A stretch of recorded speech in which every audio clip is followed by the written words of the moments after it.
What's up, mathematicians? Justin here, and welcome back to our unit on measurement. This will be lesson number 7, the Pythagorean Theorem. You've heard of that before, right? You're excited? Hope you're excited. Yeah, this is a really famous theorem in geometry, in mathematics in general, and we're going to talk about it today. Now, just in case you forgot, before we do get into our discussion of the Pythagorean Theorem, in case you forgot, we have been making a lot of assumptions in this unit. Some of them are these, right? We have assumed that similar triangles exist. We've assumed that the sides, the corresponding sides of similar triangles are proportional. And we've also assumed that all right triangles have the same angle sum. And maybe you're starting to think, wait a second, aren't we going to verify anything in this unit? Is this just all assuming things? And what is all this built on? Well, I've got good news for you. If that's what you're thinking, in this lesson, we are going to do our first proof. Okay, now maybe that's bad news for you. Maybe you're like, oh no, proofs, that's scary. I don't like proofs. But I'll try to make it as clear and comprehensible for you as possible. But I cannot pass up the opportunity to do this proof for you in this lesson. We're going to prove the Pythagorean Theorem. Mathematicians seem to think that this proof thing is really important, so also let's appease them, shall we? Now keep in mind, there are many, many proofs for this Pythagorean Theorem. Actually, this picture on the wall is a diagram for one of those proofs, not the one that we're going to be doing today. Today we are going to do a lovely proof, in my opinion, which is based on this idea of similar triangles. The fact that similar triangles have corresponding sides that are proportional. That's what this proof is based on. And it's something we've been talking about a lot. So I thought this would be a great point in the course to do this proof. Now, as I've mentioned already, Pythagorean Theorem, super famous, probably the most famous theorem in all of geometry, possibly in all of mathematics. But a couple things to keep in mind about the Pythagorean Theorem is, even though it is named after Pythagoras, the Greek mathematician, it was known well before his time. Okay, so Pythagoras did not invent or discover the Pythagorean Theorem. In fact, evidence indicates that ancient Indian, Egyptian, and Babylonian mathematicians used and were familiar with at least some form of the Pythagorean Theorem long before Pythagoras. Now, this will not be the last time we discuss this theorem. I'm bringing it up right now in this unit because it's a very useful tool for measurement. Okay, this is a unit all about measurement, and right now we're talking about right triangle trigonometry, right? Measuring right triangles. And you can use the Pythagorean theorem to measure right triangles. So it's part of right triangle trigonometry. So a couple things you can measure with the Pythagorean theorem. Let's say you have a rectangle and you know the height of the rectangle, you know the length, the width, whatever, the height, the base. You can use those and find the diagonal of the rectangle, what you see here in red. That's one use. And then another use is that if you have a right triangle like this one, if you know any two sides of the right triangle, you can find the third side with the Pythagorean theorem. So you see here, the base is given and the height is given, but the hypotenuse is not given. So given the base and the height, you can find the length of the hypotenuse using the Pythagorean theorem. So in case you, oh yeah, I was going to mention this. In the last unit, we used trig ratios, right? Sine, cosine, tangent, to find the length of those crossbeams. We could use the Pythagorean theorem instead. So we'll look at that later in the unit. How we could use the Pythagorean theorem instead of sort of the two-step process using the trig ratios to solve a problem like this. Now, what is the Pythagorean theorem? In case you don't know, I'll give you the statement of it really quickly here. Now, people might say, oh, yeah, I know the Pythagorean theorem. It's a squared plus b squared equals c squared. Well, yeah, that's true, but it's important to set it up properly.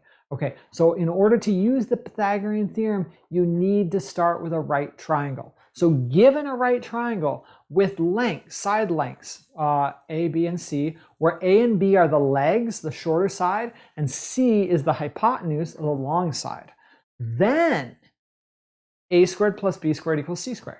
Okay, so you have to set it up properly. You have to have a right triangle, and the two shorter sides are a and b, and the longer side is c.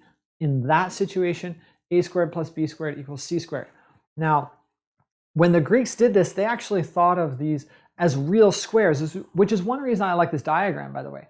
You know, it shows that this square plus this square is equal to that square. The physical square areas, when you add them up, you know, the squares of the two legs, the shorter sides, when you add those two areas up, you get the square of the long side.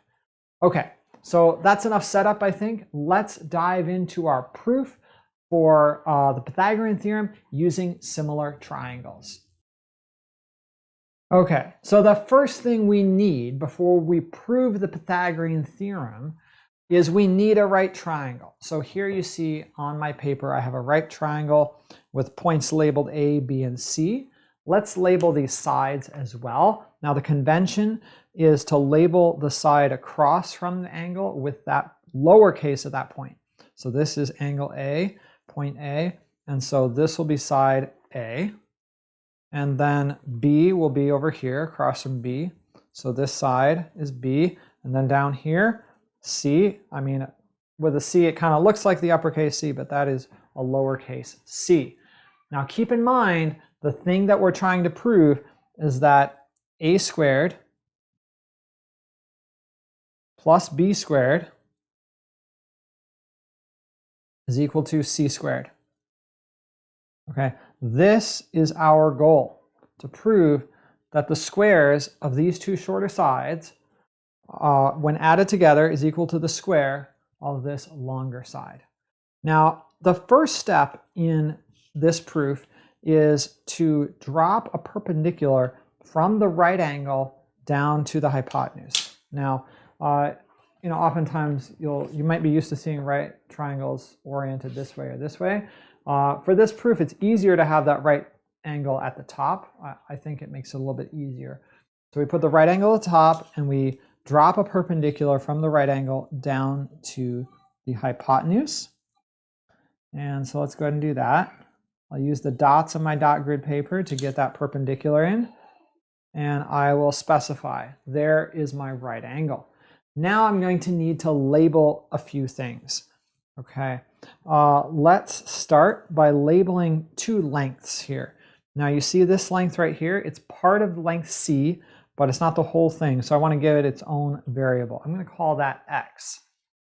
And you see this length right here, also part of C, but again, not the whole thing. So I'm going to label that length Y. We'll give our own variables there. Now I also want to label a few angles. Okay, I'm going to do this with a pencil and you'll see why later. This angle down here, I'm going to label this as angle 1. Then this one will be 2. This one will be 3. This will be 4. Now keep in mind the 2 is part of a right angle, but it's just this part, and the 3 also, just that part of the right angle. Now, before I can, use this fact about proportionality of similar triangles, I need to prove or at least give you some argument for why there are similar triangles in this diagram. Okay, and the thing that I want to show you is this small triangle right here is similar to this sort of medium-sized triangle, and both of those are also similar to this large triangle. So before I can do the proof, I need to demonstrate that that is actually true. This is how I'll do it. I'll use the fact, the assumption that we've been making that all right triangles have the same angle sum. So I'll start with a small triangle. And I'll say, well, wait a second. What's the angle sum of the small triangle? Well, it's going to be 1 plus 2 plus 90 degrees. This is a right angle here. Well, that is equal to the angle sum of the big right triangle. And let's see, that one is 1 plus 4 plus, well, it's both of these together, so it's 90 degrees. So plus 90 degrees. Okay, now I can cross these out. I can also cross these out, and I see that 2 is equal to 4. So let's write that. 2 is equal to 4. So that means this angle and this angle are equal. Now I can do something similar to show that angle 1 is equal to angle 3. Let's use this triangle over here. So I will write down here that angle 3 plus angle 4, this one plus 90, is equal to, using the big triangle, angle 1 plus angle 4. So 1 plus 4 plus, again, the 90-degree angle up there. And I'm setting these equal using the assumption that all right triangles have the same angle sum is what enables me to set these two equal to each other. So I'll cross out the 90s and I'll cross out the 4s, and I'm left with 3 is equal to 1. So angle 3 and angle 1 are equal. So let's go ahead and erase. Let's see, I'll erase this 4 and I'll replace it with a 2. And then since 2 is equal to 4, and then since 3 is equal to 1, I'll go ahead and erase this 3 up here, and I'll replace that with a 1. Okay, now let's look at the 3 right triangles we see in the diagram. The small right triangle has angles 1, 2, and 90 degrees. The medium-sized right triangle has angles 1, 2, and 90 degrees. And the big right triangle has angles 1, 2, and 90 degrees. That means that this small triangle is similar to the medium triangle, is similar to the big triangle, because all 3 of them have corresponding angles equal. That's how we know that they are similar. Now we can use the fact that these triangles are similar to set up some proportions. Okay, so first I'm going to set up a proportion between the small triangle and the big triangle. So in the small triangle, I'll use the shortest side, x. I'll say, okay, x divided by the longest side, b. Well, that must be equal to the shortest side in the big triangle, which is b, divided by the longest side in the big triangle, which is, I could say x plus y, but it's also c, so I'll use that. So x over b, this over this, is equal to this over this. That's using the fact that corresponding sides of similar triangles are proportional. Now let's cross multiply. And if I cross multiply, I'm going to get b squared, b times b, is equal to x times c. Now let's set up a similar proportion with the medium triangle and the big triangle. Now in this triangle, I'll go with this longer leg, y, and I'll say, okay, y over the longest side, the hypotenuse, a, in the medium triangle is equal to, that proportion is equal to, let's see, this longer leg, which is a, divided by the hypotenuse, which is c. Again, using this fact of proportionality. So again, in the medium triangle, we have y over a is equal to, in the big triangle, a over c. Once again, I'll cross multiply. I'll say a times a, which is a squared, is equal to y times c. Now, if we look at these two equations, we might realize that maybe we're making some progress, because here I have a b squared and here I have an a squared. And I want to prove that a squared plus b squared equals c squared. So I'm going to have to do a little algebra, but I'm getting close. Now what I can do is I can add b squared to both sides of this equation, right? So I'll add b squared plus b squared. You can add, this is something you can do in algebra, right? You can add the same thing to both sides of an equation. And actually, I'll send this over to the right here. So what does that give me? It gives me a squared plus b squared is equal to y times c plus b squared. Well, if I look at this equation, I can say, hang on a second, I got this b squared here. B squared is equal to x times c. So let's take x times c and let's substitute it in for b squared.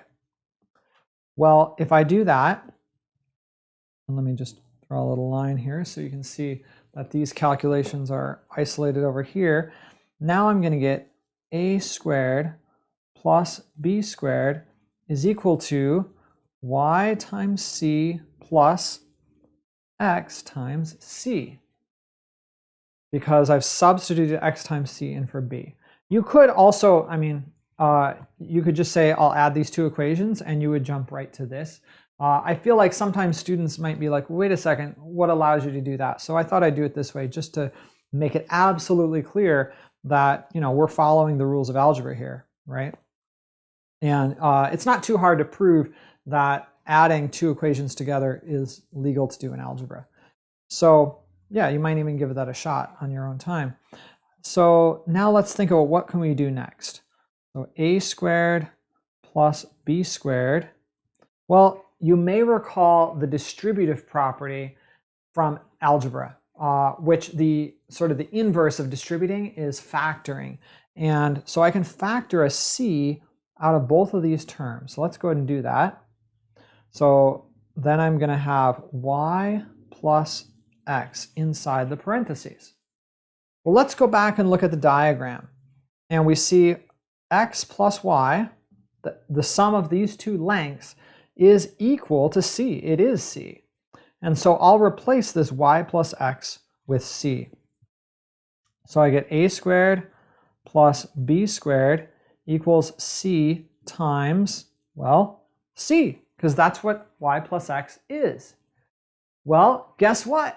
We're basically here, right? Because what is c times c? It's c squared. So let's rewrite this again as a squared plus b squared is equal to c squared. And voila! There we have it. This is the Pythagorean theorem right here, that given these lengths a, b, and c, the square of a plus the square of b is the square of c. And we've just proven it using what we know about similar triangles having corresponding sides proportional. All right, that wraps up this video. I hope you enjoyed seeing this lovely proof of the Pythagorean theorem using similar triangles. In the next video, we will look at some applications of the Pythagorean theorem. As always, thank you so much for watching. If you learned something today, please do like and subscribe, and we will see you in the next video. Bye-bye.